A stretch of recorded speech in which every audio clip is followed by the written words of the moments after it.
Hello guys and welcome. I'm doing another video here at Cedar Park Toyota in Austin, Texas. And this is another car that's been on my bucket list because it's called the Crown. What is the Crown? Is the Crown a model? Can any car be a Crown? Can we have like a Crown RAV4 or a Crown Camry? Or is the Crown a crown? Yes, Crown. C-R-O-W-N, Crown. If you don't know anything about this car or have never heard this word before, it's okay. I was exactly like you just a few months ago. What is the Crown? Why does it exist? Why is it here? Is it a new car? Is it an old car? What is Crown? So let's check it out and I will let you know what I think about this car, why it exists, and really, is it any good? I am sitting inside of the Crown. Now, I don't know if it's because of my hair or the person that was driving this car. Let me see. Okay, there you go. This is much better. Okay, so yeah, I do have some room because my hair was just touching the ceiling. Even so, first impression sitting in the Crown, it's very cozy. Like, I don't feel the width of the car that I see on the outside. Inside is very, like, this high center console allow my arm to easily and effortlessly just lay here. That's a big plus. That's a really big plus. Now the steering wheel is new. It's not like the Venza. It's not borrowed from another model. It is new. It is a Crown steering wheel. Get it? This is really cool. Centers, I love this kind of like slanted to your side. It reminds me a little bit more of the Avalon, but nevertheless, it's not a bad thing. It's really cool. I like it. Center right here. So you can open it this way with the button on the driver's side. There's a button on the passenger side. Ooh. And you have a sliding compartment that can access to the back. So it has this clever swivel situation that allows it to open from both sides. Interesting. And it has this little tray here with a nice little felt on the inside that can slide back and forth, so you can have something at the top like a business card or something, and then everything else is inside this big hole. This is cool. Here you have two cup holders and a little space with a divider for, I don't know, anything you can put in here. Down here is a giant hole, literally. Wow. And oh, it's for your wireless charging for your phone. So it sits in here in this little hole. That is awesome. That is really cool. And you can use it as a, I wouldn't use it at anything but that. Yeah, don't put any cup holders or keys or anything like that, because it's gonna shock the heck out of it, thinking that it's a phone. And yeah, you don't want that. That's not cool. That would be bad. That'd be bad. This is really nice. Really nice. I like this dark, that black with this burgundy dark brown mix. So you don't really, you just like, it has the hint of a two-tone, but it's not like two-tone. I like it. Let me grab the Moroni sticker real quick and let's read a little bit. So this Moroni sticker is what you get on the car when you see it on the lot. It's usually on the window and it tells you a kind of a brief overview of the car. So this one is a 2.5 liter 4-cylinder engine. So it's the same as the one that is on the Venza and probably a lot of other Toyota. Hybrid system, of course. Toyota is known for that.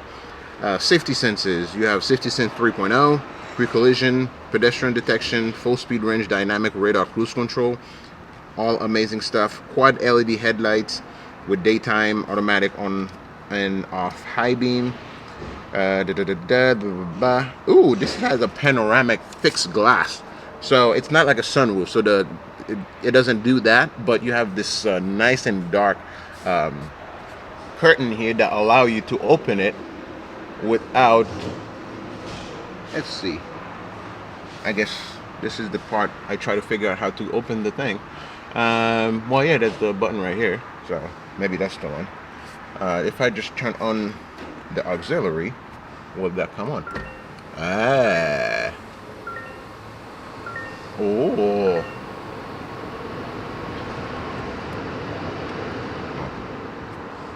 So the front part has like a tiny little glass, as you can see, and in the back. So this car is made for the people in the back. But I like driving. Alfred! I need a butler.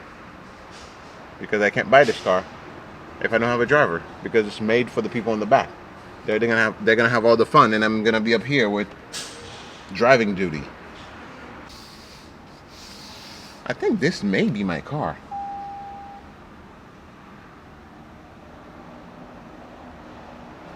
I think the car agreed that this is my car. Yeah, I feel the same way. Now let's look at the boot of this Toyota Crown. Let's see what it looks like. Let's see if I can open it. Now from here, this is what the glass size is. It's just this small. But is it more? Is there more to it? Ooh, there's a little button here. Nope, doesn't do anything.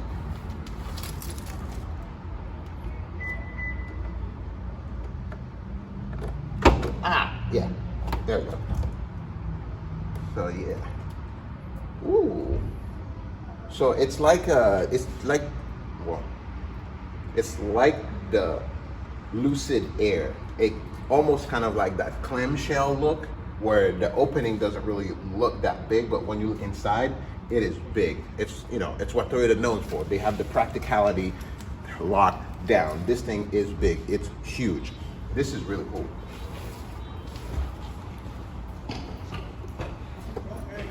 You have a nice net that comes with it. In here, look at this bag.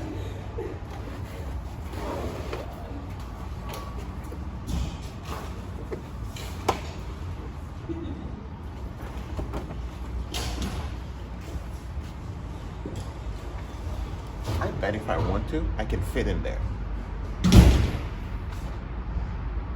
Does the seats fold down?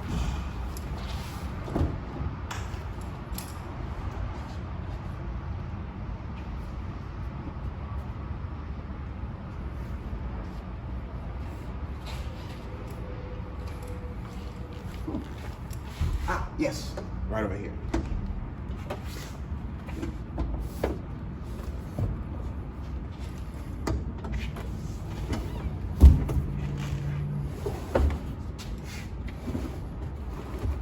Oh wow, that is cool. So both seats do fold down. You have a really long space for anything long like skis or surfboards or 3x4s, plank of wood from Home Depot. You can fit it in here.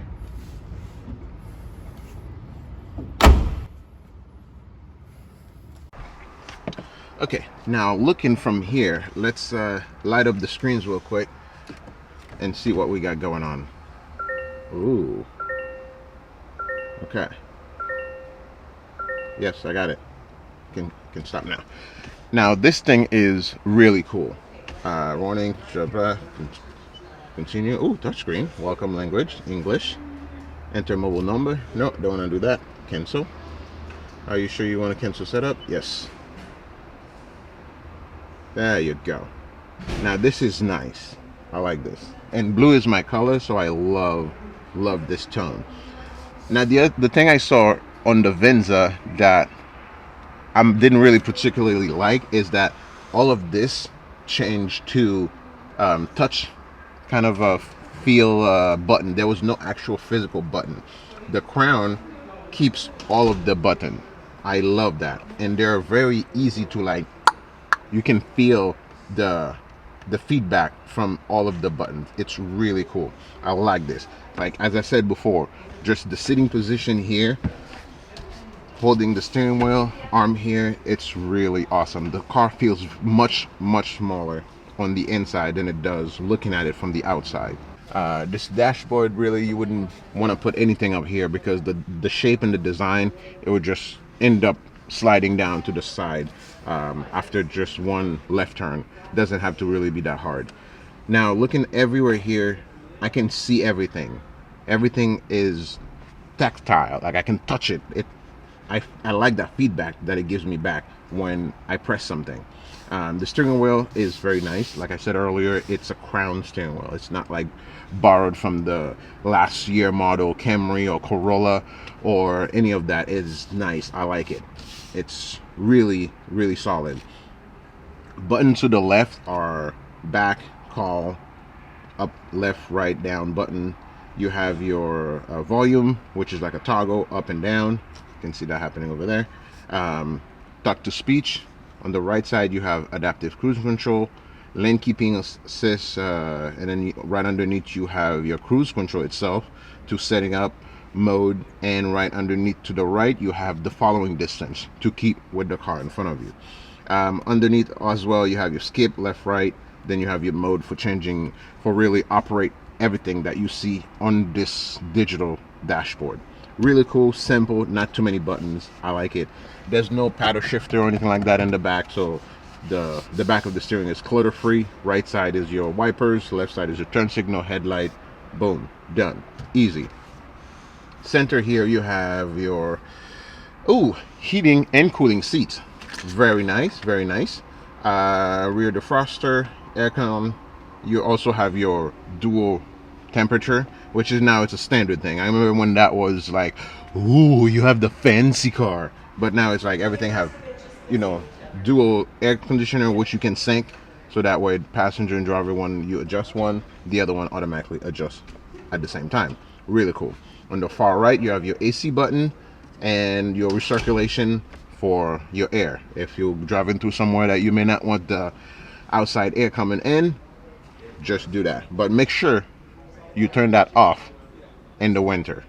That is only for summertime. In the winter, make sure you turn that off. You don't want that. So right down here in the shifter area, you have this, like I said, this really high-rise center console, which I love. You have a nice little knobby. Look at this thing. It's very nice. It's very cool. Shifter, really nice. Reverse, neutral, drive, and you have your, you know, manual shifting thing if you want to do that, but everything's electronic. You don't really need to. Drive mode button right underneath. Left side is traction control, turning it on and off. Don't know why you would need that. Right side is brake hold. Brake hold, again, if it's not a manual car, the only time you would want to use that is when there are inclement weather like snow, rain, high heels, low, like especially uphill and inclement weather. You don't want to shift from the brake to the gas too quickly and spin out, and that could be dangerous. So you would want the brake hold, so that way when you lift your foot off the brake, the car holds and wait for you to apply the gas, so it gradually goes, so you don't do that. And then right underneath the EV mode option, so that way you can check, you can change how you want your electric to be used, battery only, battery, gas, how, you know, sports mode, all that thing. Pretty awesome. And then right underneath you have your parking. So this does your rear, reverse, neutral, drive, all of that, but when you want to park, you have the button down here, press that and it goes on park. Really cool. See this green light? That's where your phone goes. I don't have my phone with me, but it slides in here, and it's a Q wireless charging, so your phone just like slide in here, and there's a nice little holder that adjusts different on your phone size to be able to keep it pressed against the wireless charger. So that's really cool. Really like it. Now in conclusion, the Toyota Crown, which is the replacement for the Avalon, is not new. It may be new in the US, but the name Crown has been around for decades. Outside, the front is very edgy, but when you come around the side, it's very nice line to follow. So to finalize my point of view about this car, the replacement for the Avalon, the new kid on the block, the Toyota Crown is here to stay. I love it. I love this rounded shape. Again, what I said earlier about most of the cars nowadays have like sharp edges, and like I like this rounded. It's easy to clean. It's easy to see where the car starts and ends. You don't have any pointy edges that serve no purpose, where you actually end up losing space. This car is very round. I like that aspect. This giant wheel arches, like this thing is massive. Look at this, and it's slanted down here. It's really cool. You have a high line hip line. This is really cool. I love this feature. I love the back wrap around tail light with the Toyota emblem in the back. Interesting things I just realized about the Crown. Although it is a hybrid, it does not have the blue in the Toyota badge in the front nor in the back. That is interesting. So one last thing I will say is this car is an all-wheel drive.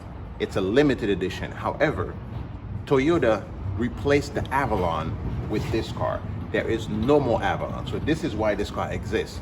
It's the Avalon cranked up, because the Avalon was never offered an all-wheel drive. So they could have made an Avalon all-wheel drive, but that would be kind of confusing for people who already have Avalon. So now they just replaced the whole Avalon with the Crown. And now they can add all of these things that they've planned on adding to the Avalon to the Crown, and that starts brand new. If you're in the Austin area, please stop by Cedar Park Toyota for a test drive and see if the Crown is really all it cranked up to be.